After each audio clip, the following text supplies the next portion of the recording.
2024 में लोकसभा का चुनाव है और नीतीश कुमार लगातार एक के बाद एक दांव चल रहे हैं। नीतीश कुमार ने जातीय जनगणना करने के बाद आरक्षण की सीमा को 50 से बढ़ाकर 65% करने का ऐलान कर दिया है। नीतीश कुमार के इस दांव के बाद से अभी से इस बात की चर्चा शुरू हो गई है कि क्या उन्होंने 2024 के लिए अपनी लाइन क्लियर कर दी है। तो आइए आपको पूरी बात बताते हैं और इसका जवाब देते हैं, लेकिन उससे पहले नमस्कार, आप देख रहे हैं द बिहार प्रोजेक्ट और मैं हूं आपके साथ हाथजा। दरअसल देश में अगले साल लोकसभा का चुनाव होना है। लोकसभा चुनाव से पहले विपक्षी पार्टी जगह जगह जातिगत जनगणना का मुद्दा जोर शोर से उठा रही है।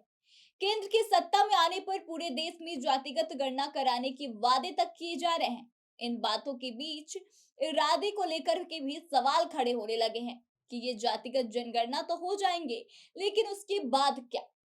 तो नीतीश कुमार ने अब इसका भी जवाब दे दिया है। नीतीश कुमार ने बिहार विधानसभा में जातिगत जनगणना की रिपोर्ट पेश करने के बाद यह कहा कि सरकार आरक्षण की सीमा बढ़ाएगी।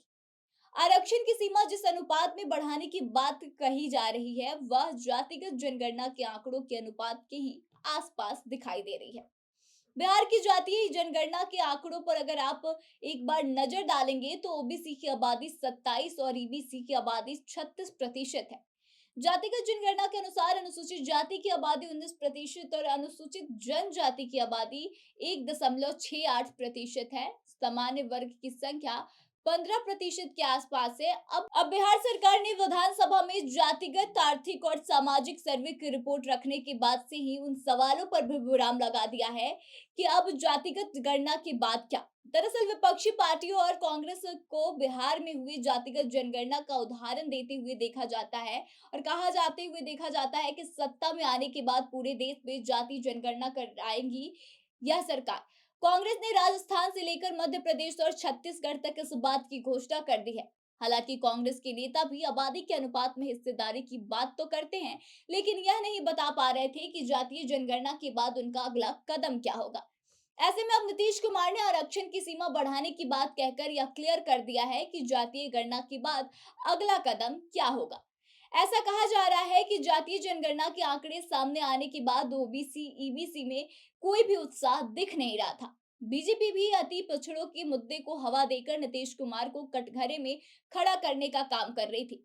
नीतीश कुमार ने जातीय जनगणना की डिटेल रिपोर्ट को विधानसभा में पेश करने के बाद 50% आरक्षण की सीमा को बढ़ाकर 65% तक बढ़ाने का दांव चलकर न सिर्फ 2024 से पहले अपने स्टैंड को क्लियर किया है, बल्कि एक बड़ी लकीर भी भाजपा के लिए खींच दी है।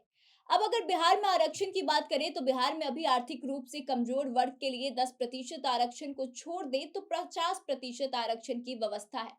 पिछड़ा और अति पिछड़ा वर्ग के लिए प्रदेश में अभी 30% आरक्षण की व्यवस्था है, जो नीतीश सरकार ने बढ़ाकर 43% करने का ऐलान किया है।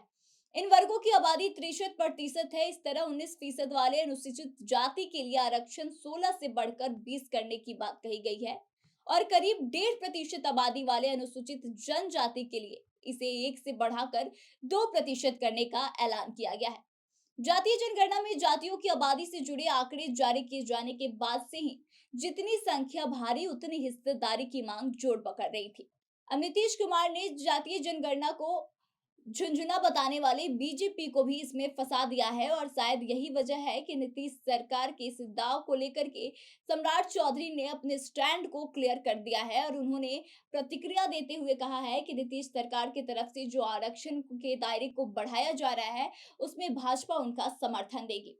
तो कहीं ना कहीं भाजपा को भी अब इस बात का एहसास हो गया है कि चुनाव से पहले नीतीश कुमार ने पहले जातीय जनगणना कराकर और अब आरक्षण के दायरे को बढ़ाकर बड़ा दाव चल दिया है और ऐसे में मजबूरी है भाजपा की कि वह उनका समर्थन करे, क्योंकि ऐसा नहीं करने पे यह चीज उनके खिलाफ भी इस्तेमाल की जा सकती है।